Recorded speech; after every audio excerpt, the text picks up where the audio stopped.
അനുഭവം പറയണേനോ? ആ ഫീസൊക്കെ നിങ്ങൾ തന്നോളൂ വേണമെങ്കിൽ, എനിക്ക് വിരോധമൊന്നുമില്ല. തരണോണ്ടൊന്നും വിരോധമില്ല. ഞാൻ ഫീസൊന്നുമില്ല. ആ ആ ആ നിങ്ങൾക്ക് അങ്ങനെയായിട്ട് ഫീസ് തരണം തോന്നുകയാണെങ്കിൽ ഒരു 2 ലക്ഷം 3 ലക്ഷം വേണമെങ്കിൽ എൻ്റെ അക്കൗണ്ടിലേക്ക് ട്രാൻസ്ഫർ ചെയ്തോളൂ, അത് കുഴപ്പമൊന്നുമില്ല. 2 ലക്ഷം 3 ലക്ഷം തരാനുള്ള സാമ്പത്തിക ശേഷിയൊന്നും അല്ല എനിക്കില്ല അല്ല സാർ. അല്ല, അതുകൊണ്ട് കുഴപ്പമൊന്നുമില്ല പറയാം. ഞാൻ ഇപ്പം ഇൻകം ടാക്സ് പരിധിയിലൊന്നും അല്ല. ഞാനങ്ങ് ചോദിച്ചെന്നുള്ളൂ. എന്നോട് 2-3 പേര് ഇങ്ങനെ ഇങ്ങനെ പറഞ്ഞു, അതുകൊണ്ട് ഞാൻ ചോദിച്ചെന്നുള്ളൂ. ഒന്നുമില്ല. ആ ആ ആ ഞാനിങ്ങനെ എൻ്റെ ബാല്യകാലം തൊട്ടേ ഇങ്ങനെ ഒരു ദൈവവിശ്വാസിയാണേ. ആ എൻ്റെ ചോദ്യ നാളാണ്. അപ്പൊ ഞാൻ ചെറുതിലെ ഇങ്ങനെ എന്റെ സ്വപ്നം കാണുമായിരുന്നു, ഇങ്ങനെ നരസിംഹമൂർത്തി ഇങ്ങനെ ഇരിക്കുന്നതും കുറെ ചുറ്റും ഇങ്ങനെ കുറെ നവഗ്രഹങ്ങളൊക്കെ ഇരിക്കുന്നതായിട്ട് ഇങ്ങനെ ചെറുതിലെ ഇങ്ങനെ സ്വപ്നം കാണാം. അപ്പൊ എനിക്ക് ഈ ദൈവിക കാര്യങ്ങളും അതിനെ കുറിച്ചൊന്നും അറിയില്ല. അമ്മച്ചിക്കും അങ്ങനെയൊന്നും അറിയില്ല. വിളക്ക് വയ്ക്കും, നാമം ജപിക്കും, അമ്മച്ചിയുടെ കൂടെ ഇരുന്ന് നാമം ജപിക്കും, അങ്ങനെയൊക്കെ ഉള്ളത്. ചെറുപ്പം മുതലേ ഉണ്ട് അല്ലേ? അതെ അതെ.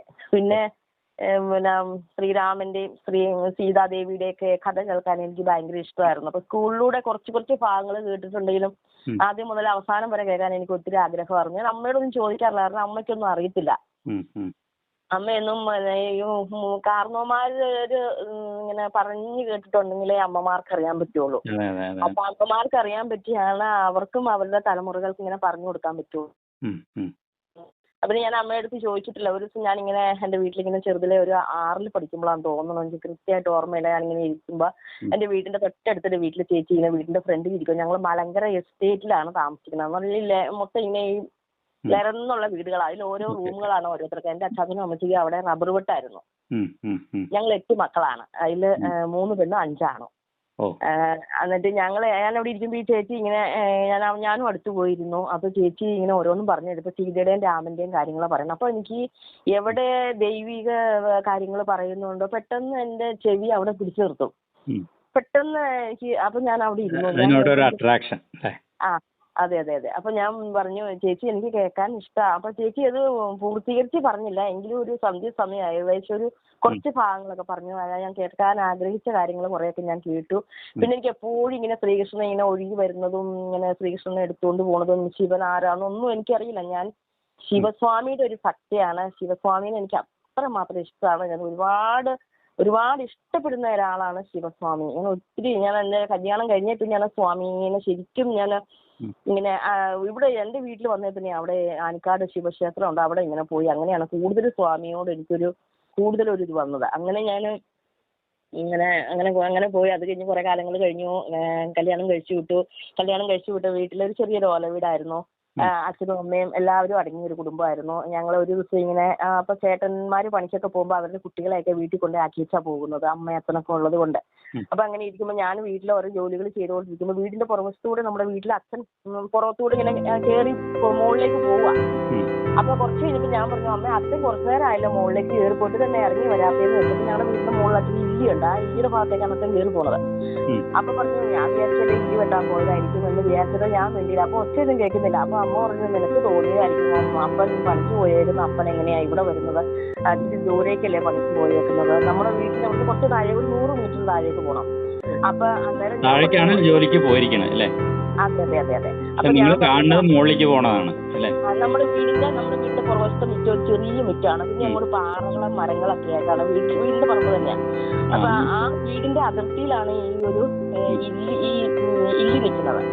അപ്പൊ ആ ഇല്ലിയുടെ അവിടെ വലിയൊരു പാറ. അപ്പൊ അവിടെ കയറി ഇരിക്കാനൊക്കെ പറ്റും. അപ്പൊ എന്റെ മനസ്സിൽ അപ്പൻ അങ്ങോട്ട് ഇല്ലി വല്ല നോക്കാൻ പോയതായിരിക്കും എന്നാണ് ഞാൻ വിചാരിച്ചത്. അപ്പൊ അമ്മ പറഞ്ഞു, നിനക്ക് തോന്നിയത് അപ്പനൊന്നുമല്ല, ആവശ്യമില്ലാത്ത കാര്യത്തിലേക്കൊക്കെ നോക്കുന്നില്ല. അപ്പൊ നമ്മുടെ വീടിന്റെ പുറവശത്തൂടെ പോകുമ്പോൾ നമ്മൾ ആരായാലും നോക്കുള്ളൂ. അവിടെ വേറെ ആരും ഒന്നും ഇല്ല, ആ ഏരിയയിൽ അങ്ങനെ ആരും ഇല്ലാതെ ആൾക്കാരൊക്കെ പറമ്പ് മേടിച്ചിട്ട് നമുക്ക് അങ്ങനെ നമ്മുടെ പറമ്പ് കഴിഞ്ഞാൽ നമുക്ക് അങ്ങോട്ട് കാണത്തില്ല, കാരണം ഒരു പൊക്കത്തിലാണ് നിൽക്കുന്നത്.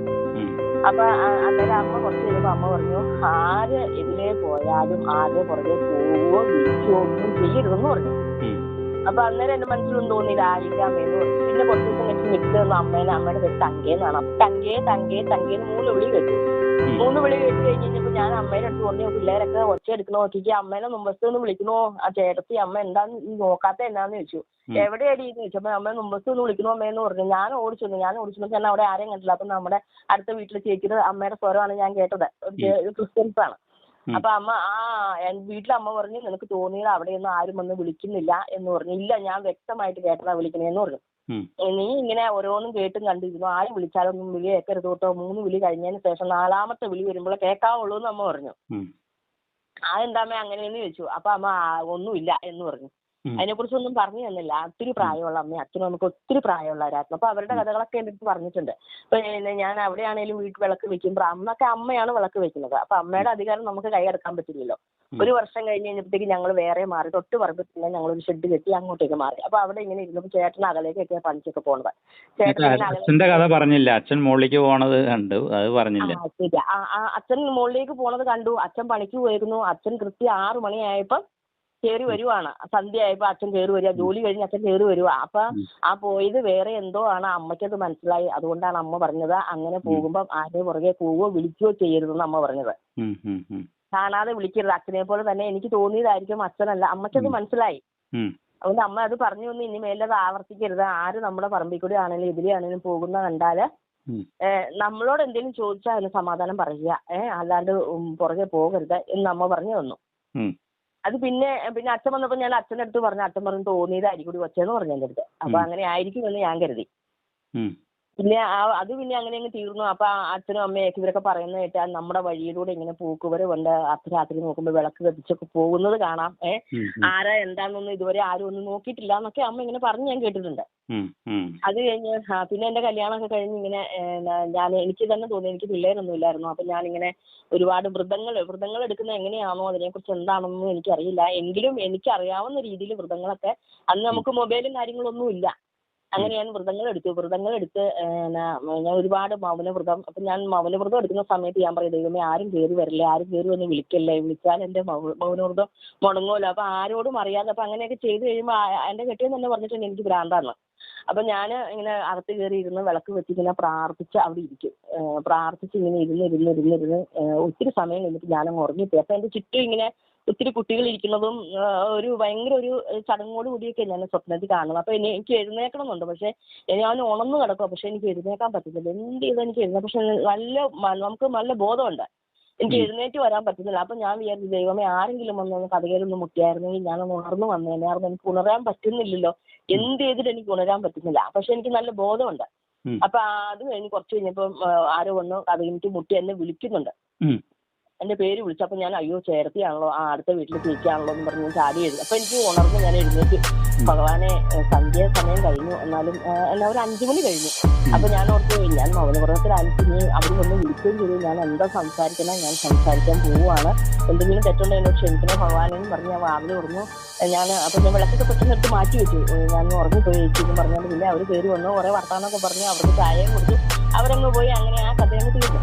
അത് കഴിഞ്ഞ് പിന്നെ ഞാനിങ്ങനെ ചക്കുളത്തുകാവിൽ ഒരു പുസ്തകം ഞങ്ങളുടെ വീടിൻ്റെ അടുത്തൊരു ചേച്ചി പുസ്തകം വായിക്കുന്നു. ആ പുസ്തകം അപ്പടി അവസര നിലയിലായൊരു പുസ്തകമാണ്. ഞാനെങ്കിലും ഭൂതം പൊന്നു കാക്കുന്ന പോലെ എൻ്റെ ചിറകിൻ്റെ കീഴിൽ ഞാൻ ആ പുസ്തകം കൊണ്ടുനടന്ന പുസ്തകത്തിനെ കാണാപ്പാടം പോലെ അതിനകത്തുള്ള ആദ്യത്തെ കുറേ പ്രാർത്ഥനകളുണ്ട്. ഞാൻ കാണാപ്പാടം പഠിച്ചു വെച്ചേക്കണം. അപ്പോൾ ഏത് സമയത്തും എനിക്ക് ആ നാമം ചൊല്ലാൻ പറ്റും. ഞാൻ എപ്പോഴും ആ ഒരു നാമം ചൊല്ലും. മൊത്തം എപ്പോഴാണെങ്കിലും നടക്കുന്ന വഴിയിലും ഇരിക്കുന്ന വഴിയിലും വീട്ടിൽ ജോലിയാണെങ്കിലും വെള്ളം കൊണ്ടുവരുവാണെങ്കിലും ഒക്കെ ഞാനത് ചൊല്ലിക്കൊണ്ടേയിരിക്കും. അങ്ങനെ ചൊല്ലിക്കൊണ്ടിരിക്കുന്ന സമയത്ത് ഒരു ദിവസം ഞാൻ രാത്രിയിൽ ഒരു നല്ല ഈ മണന്ന വിളക്ക് ഇങ്ങനെ കത്തിച്ച് ഞാൻ കട്ടിലിന്റെ പടിയിൽ ഇങ്ങനെ വെച്ചിട്ടാണ് ഞാൻ ഈ പുസ്തകം ഇങ്ങനെ വായിച്ചെടുക്കുന്നത്. ഇങ്ങനെ വായിച്ച് ഞാൻ ഉറങ്ങിപ്പോയി കഴിഞ്ഞപ്പോൾ എൻ്റെ മനസ്സിൽ ഇങ്ങനെ ഒരു സ്വപ്നം കാണുവാണ്. സ്വപ്നം കണ്ടിങ്ങനെ ഞാൻ ഞെട്ടി ഉണർന്ന് അതിന് മുമ്പാണെങ്കിൽ ഞെട്ടി ഉണരുന്ന അതിന്റെ 2 ആഴ്ച മുമ്പ് എന്റെ വീടിന്റെ മുറ്റത്തുകൂടെ, അതായത് എന്റെ വീടിന്റെ മുറ്റത്തിന് താഴെയായിട്ടൊരു റോഡാണ്. റോഡ് നമ്മളെ ആൾക്കാരൊക്കെ നടക്കുന്ന ഒരു വഴി, മണ്ണ് വഴിയാണ്. അപ്പൊ ആ വഴിയിലൂടെ ഞാൻ താഴേക്ക് നോക്കുമ്പോൾ ഒരു അമ്മ താഴെ നിന്ന് കയറി വരുന്നത് എന്റെ അമ്മച്ചിയാന്ന് എനിക്ക് തോന്നി. അപ്പൊ ഞാൻ താഴേന്ന് നോക്കുമ്പോൾ ഇത് അമ്മച്ചിയാണല്ലോ വരുന്നത്, ഇതിനൊന്നും കറിയൊന്നും ഇല്ലല്ലോ, എന്ത് ചെയ്യും, ഉള്ളത് കുട്ടിയൊക്കെ കൊടുക്കാം എന്നും പറഞ്ഞ് ഞാനിങ്ങനെ ഇരുന്നു. ചാക്കം വന്ന് ഒരിക്കലും അമ്മച്ചിങ്ങനെ വരാനുള്ള സമയമൊന്നുമില്ല. ആ സമയം കിട്ടി വന്നതായിരിക്കും എന്ന് ഞാൻ വിചാരിച്ചു. അടുത്തേക്ക് വരുന്നതോറും ആള് മാറി. ആള് അമ്മച്ചി അല്ല. അപ്പൊ ഞാൻ വിചാരിച്ചു, നമ്മുടെ വീടിന്റെ പുറകിലേക്ക് ഇങ്ങനെ ആൾക്കാരിങ്ങനെ പറമ്പ് മേടിച്ചിട്ടേക്കണായിരുന്നു, ആ വഴിക്ക് ആരും പോവുകയില്ല. അപ്പൊ ഞാൻ വിചാരിച്ച് ഈ ആരോ പോലും ഞാൻ അറിയില്ലല്ലോ, അറിയില്ലാത്തൊരു അമ്മയാണല്ലോ, സാരിയൊക്കെ പൊടിച്ചിട്ട് ഇങ്ങനെ കയറി വരുവാണ്. കയറി നമ്മളിപ്പോൾ ഞാൻ മുറ്റത്തിൻ്റെ സൈഡിലേക്ക് നീങ്ങി ഒരു മതിൽ പോലെയാണ്. ആ മതിലിൻ്റെ സൈഡിലേക്ക് ഞാൻ നീങ്ങിയപ്പോൾ ഞാൻ എന്തായാലും ചോദിക്കാൻ എങ്ങോട്ടാണ് പോകുന്നതെന്ന് ചോദിക്കുക. ഒരു അമ്മയാണല്ലോ ചോദിക്കുക എന്ന് കരുതി ഞാൻ ചോദിച്ചു. അപ്പോൾ എൻ്റെ നേരേക്കാണ് നോട്ടം. ദൃഷ്ടി മറയാതെ എന്നെ നോക്കിക്കൊണ്ടിരിക്കുക. അപ്പോൾ എനിക്കൊരു ഭയങ്കര ഗൗരവമാണ്. ഉച്ച സമയമാണ്, ഭയങ്കര ഗൗരവം. അപ്പോൾ എനിക്കൊരു ഉള്ളിൻ്റെ ഭയം ഉണ്ടാവില്ല, എന്നെ ഇങ്ങനെ നോക്കുന്ന ഈ വഴിക്ക് ആരും പോകാറില്ലല്ലോ, എന്താണ് ഉദ്ദേശം? എൻ്റെ മനസ്സിൽ പല ചിന്തകളാണ്. അപ്പൊ ഞാൻ ചോദിച്ചു എന്താ എന്താന്ന് ചോദിച്ചു. പറഞ്ഞു എന്താ എനിക്ക് ഈ വഴി പോയിക്കൂടെ എന്ന് ചോദിച്ചു. അപ്പൊ ഞാൻ ഒന്നും ഇല്ല. അപ്പൊ ദേഷ്യം വാക്കില ചോദിച്ചു. അപ്പൊ മിണ്ടാൻ പാടില്ല ഭഗവാനെ, എന്നോട് ക്ഷമിക്കണേ എന്ന് പറഞ്ഞു. ഇത് മുകളിലേക്ക് കയറിപ്പോയി. മുകളിലേക്ക് കയറിപ്പോയപ്പോ എന്റെ മനസ്സിൽ വേഗം കുരിശിട്ട് വന്നു. എന്തായാലും ഞാൻ കണ്ടുപിടിക്കുന്നു, എന്നോട് മിണ്ടാനായിട്ട് ദേഷ്യമല്ലേ, എങ്ങോട്ടാ പോണെന്ന് ഞാൻ കണ്ടുപിടിക്കും എന്ന് പറഞ്ഞ് ഞാൻ ഇതിന്റെ പുറകെ ചെന്ന് മുകളിലേക്ക് കയറുന്ന മാത്രമേ എനിക്ക് കാണാൻ പറ്റുള്ളൂ. പിന്നെ എനിക്ക് കാണാൻ പറ്റില്ല. എങ്ങോട്ടാ മറിഞ്ഞെന്ന് എനിക്കറിയില്ല. പെട്ടെന്ന് അങ്ങ് മറിഞ്ഞു കഴിഞ്ഞപ്പോൾ ഞാൻ അവിടെ എല്ലാം പോയി നോക്കി. നമുക്ക് കാണാം മുകളിലേക്ക് കയറി കഴിയുമ്പോൾ താഴേക്ക് കുറെ വഴികളാണ്. നമുക്ക് ഈ വഴി കൂടെ എങ്ങോട്ട് പോയാലും പാടാണ്, അങ്ങനെയൊന്നും പോകാൻ പറ്റില്ല. അതായത് ഞാൻ അവിടെ നോക്കിയില്ലെങ്കിൽ എടുത്ത് കയറി ഇരിക്കുവാണോ, ആരാ എന്താണെന്ന് അറിയില്ലല്ലോ, ഒന്നത്തെ കാലമല്ലേ എന്നൊക്കെ പറഞ്ഞ് ഞാൻ എല്ലായിടത്തും നോക്കിയിട്ടൊന്നും എനിക്ക് കാണാൻ പറ്റില്ല. ഇല്ല എന്നാൽ എന്റെ മനസ്സിൽ തോന്നിയതായിരിക്കും. എന്താണെന്നറിയില്ല. കയറി പോരാന്ന് പറഞ്ഞാൽ തിരിച്ച് കയറി വീട്ടിൽ വന്നിരുന്ന് ഞാനിങ്ങനെ ചിന്തിച്ചു. പിന്നെ ഓർത്തു ഒന്നും വേണ്ടാന്ന് പറഞ്ഞ് ഞാൻ വലിയ പ്രാർത്ഥനയെ കയറി. 3-ാം ദിവസം അതേ ഭാവം അതേ രൂപത്തിലിങ്ങനെ നമ്മുടെ വീടിന്റെ താഴേന്ന് അങ്ങ് കയറി വരുമോ താഴെ. അപ്പൊ കുറെ ചേച്ചിമാർ അവിടെ പൈപ്പിൽ വെള്ളം എടുക്കുന്നുണ്ട്. വെള്ളം എടുക്കുന്ന ചേച്ചിമാരുടെ ഇടയിലൂടെയാണ് ഈ അമ്മ കയറി വരുന്നത്. അപ്പൊ ഞാൻ അമ്മയുടെ ഇല്ല അവർക്കിങ്ങനെ വർത്താനം പറഞ്ഞു നിൽക്കുന്നു. 2-3 തുണി അലക്കുന്നു. ഇങ്ങനെ കുറച്ച് തുണി അലക്കിട്ട് മാറി നിൽക്കുന്നു. ഇവരുടെ ഇടയിലൂടെയാണ് അമ്മ കയറി വരുന്നത്. അപ്പൊ എനിക്ക് അങ്ങനെ കാണാം. ഞാൻ അമ്മയുടെ തൊട്ട് പുറകെ ഉണ്ട്. അപ്പൊ അമ്മ അന്ന് എന്നെ പറ്റിച്ചു. ഇന്ന് എന്നെ പറ്റിക്കാൻ പറ്റില്ല. എന്തായാലും ഞാൻ മിണ്ടുന്നില്ല. എനിക്ക് പേടി അങ്ങനെയാണെന്ന് അറിയില്ലല്ലോ. ദേശീയ ഭാവമാണ്. എന്നിട്ട് എന്നെ ദൃഷ്ടി പറയാതെ നോക്കിയായിരുന്നു. നോക്കിയിട്ട് എന്റെ മുമ്പേ കയറിപ്പോയപ്പോ പിന്നെ എനിക്ക് മുഖഭാവം കാണാൻ പറ്റില്ലല്ലോ. എങ്കിലും ഞാൻ പുറകെ ചെന്ന് തിരിഞ്ഞൊന്ന് നോക്കിയൊന്നുമില്ല. അവിടുന്ന് കുറച്ച് ദൂരമുണ്ട്. ഒരു 30 മീറ്ററോളം ഉണ്ട്. അത് അത്ര കയറി പോരുന്ന വഴി തന്നെ ഞാനും പോകുന്നു. ഞാൻ വേഗം എൻ്റെ കയ്യിലിരുന്ന വെള്ളം അവിടെ വെച്ചിട്ട് ഞാൻ പുറകെ ചെന്നിട്ട് എനിക്ക് കാണാൻ പറ്റും, ആളെ എനിക്ക് കാണാൻ പറ്റും. പക്ഷെ പെട്ടെന്ന് അങ്ങ് മറിഞ്ഞു. പെട്ടെന്ന് അങ്ങ് മറിഞ്ഞു കഴിഞ്ഞപ്പോഴത്തേക്ക് ഞാൻ ഓടി ചെന്നിട്ട് അവിടെ തന്നെ ഞാൻ അന്തം വിട്ടു. നിങ്ങൾ എന്താണ് ഭഗവാനെ ഞാനിങ്ങനെ കാണുന്നത്? എൻ്റെ ഉദ്ദേശം ഇത് ആരായിരിക്കുമോ, എന്തായിരിക്കുമോ, എങ്ങോട്ടാണോ പോയെന്നും അറിയാൻ പറ്റുന്നില്ലല്ലോ എന്നുള്ള ആ ഒരു മനസ്സിൽ വേറെ ഒരു ചിന്ത എൻ്റെ മനസ്സിലില്ല. എന്തെങ്കിലും ആവട്ടെ, ഇനിയും വരുമല്ലോ എന്ന് പറഞ്ഞ് ഞാൻ തിരിച്ച് വീട്ടിൽ വന്ന പിറ്റേ ദിവസം വൈകുന്നേരം ആയപ്പം അന്ന് വൈകുന്നേരം ഞാൻ ഇങ്ങനെ ഈ സ്വപ്നം കാണുന്നത്. ഞാൻ പറഞ്ഞു നിർത്തിയതിൻ്റെ ഇടയ്ക്കാണ് ഇത് പറഞ്ഞത്. അന്ന് വൈകുന്നേരമാണ് ഈ സ്വപ്നം കാണുന്നത്. ആ പുസ്തകം വായിച്ച് കിടന്ന സമയത്ത് ഒരു 12 മണി ആവുന്നതേ ഉള്ളൂ. ഞാനിങ്ങനെ പെട്ടെന്ന് കണ്ണു തുറന്നിട്ട് ഇങ്ങനെ നോക്കിയപ്പോൾ വിളക്ക് കത്തിയിരിക്കുന്നു. ഭഗവാനെ, ഈ വിളക്കെങ്ങാനും തട്ടി വീണെങ്കിൽ ഞാൻ മൊത്തം കത്തിപ്പോയെന്നല്ലോ എന്ന് പറഞ്ഞ് ഈ വിളക്കിനെ എടുത്ത് താഴേക്ക് വെച്ചിട്ട് ഈ പുസ്തകം അപ്പൊ ഒരു പുസ്തകത്തിലൊരു വചനം ഞാൻ കണ്ടു. നീ ഏത് സമയത്ത് എന്റെ നാമം ജപിക്കുന്നുവോ ആ സമയത്ത് ഞാൻ നിന്റെ മുമ്പിൽ പ്രത്യക്ഷയാണെന്ന് 3 രൂപങ്ങളും പറഞ്ഞു. ആ രൂപം എന്റെ മനസ്സിൽ മറന്നുപോയി. അപ്പൊ തന്നെ മറന്നുപോയി എന്റെ മനസ്സിലെ രൂപം. അങ്ങനെ ഒരു മനുഷ്യരൂപം, പിന്നെ മറ്റൊരു രൂപത്തിന് എനിക്ക് ഓർമ്മയില്ല. അത് കഴിഞ്ഞിട്ട് ഞാനിങ്ങനെ ഈ പുസ്തകം എടുത്തിങ്ങനെ സ്വപ്നം കണ്ടപ്പോൾ തന്നെ ഞാൻ ഈ പുസ്തകം എടുത്തു. പുസ്തകത്തിൽ അതേ വചനം ഞാൻ കണ്ടു. അതേ വചനം കണ്ടിട്ട് 2 പ്രാവശ്യം നോക്കി. 2 പ്രാവശ്യം സത്യമാണോ എന്ന് അറിയാൻ വേണ്ടി 2 പ്രാവശ്യം ഞാൻ ഇതുവരെ ഈ വചനം കണ്ടിട്ടില്ലല്ലോ, ഇപ്പൊ എങ്ങനെ ഇത് കാണാൻ പറ്റിയത് എന്നും പറഞ്ഞ് ഞാൻ ശ്രദ്ധിക്കാത്തത് കൊണ്ടായിരിക്കും എന്നും പറഞ്ഞ് ഞാനിത് മടക്കി വെച്ചിട്ട് ഞാൻ ചാടി മുറ്റത്തേക്ക് ഇറങ്ങി. അപ്പൊ എന്റെ മനസ്സിൽ ഇങ്ങനെ വന്നു, ഞാൻ ഈ അമ്മേനെ കണ്ടതും ഈ അമ്മയാണ്, ചക്കുളത്തുകാവിലെ അമ്മയാണെന്നും എനിക്ക് ബോധ്യമായി. പിന്നെ എന്റെ മനസ്സിൽ കൂടെ ഭയങ്കര സങ്കടം കൂടിയാണ്. പിന്നെ എന്തെന്നില്ലാത്ത ഒരു ആനന്ദമാണ്. പിന്നെ ഞാൻ മുറ്റത്തേക്ക് ഇറങ്ങിയപ്പോഴത്തേക്കും നല്ല പൂവും നിലാവ്, ചന്ദ്രൻ ഇങ്ങനെ ഉദിച്ചു നിൽക്കുവാണ്.